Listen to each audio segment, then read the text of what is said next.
আপনি যেদিন মরবেন সেদিনও মানুষ ভাত খাবে। এই গ্রামবাসী ধোকা ধোকা, মহল্লাবাসী ধোকা, এগুলো সব ধোকা, সব ধোকা। বন্ধুরা ধোকা, স্ত্রী ধোকা, এগুলো সব ধোকা। সব ওই রাত্রে খানা খাবে, আপনারে দাফন করে আসে। আরো বেশি খাইব মানুষের ঘরের থেকে, যাইতে আইনা ভাত খাওয়া। আও সারাদিন কাঁদছেন আপনি, শরীর দুর্বল হয়ে যাব খানা না খাইলে। ভাত খা, খানা বন্ধ।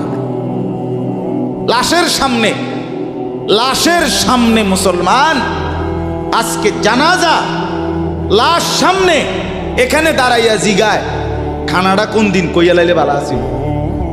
কি আহা আহা, মানুষ কার জন্য শিক্ষালেন? এই মানুষগুলো তারা আজকে জিগায় খানাটা কোন দিন, 4 দিন না খানাটা কি সোমবারে করলে ভালো হয় না মঙ্গলবারে করলে ভালো হয়? কত অনবুঝ করে লাইলে ভালো আছিল। লোকজন কি আর আবার পাইবেননি?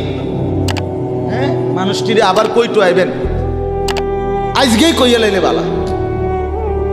ফলে জানাজার লাশের সামনে দাঁড়াইয়া আগে কইয়ালায় সবাই খেয়াল রেখেন সোমবারে খানা। আহ, এর নাম দুনিয়া, এর নাম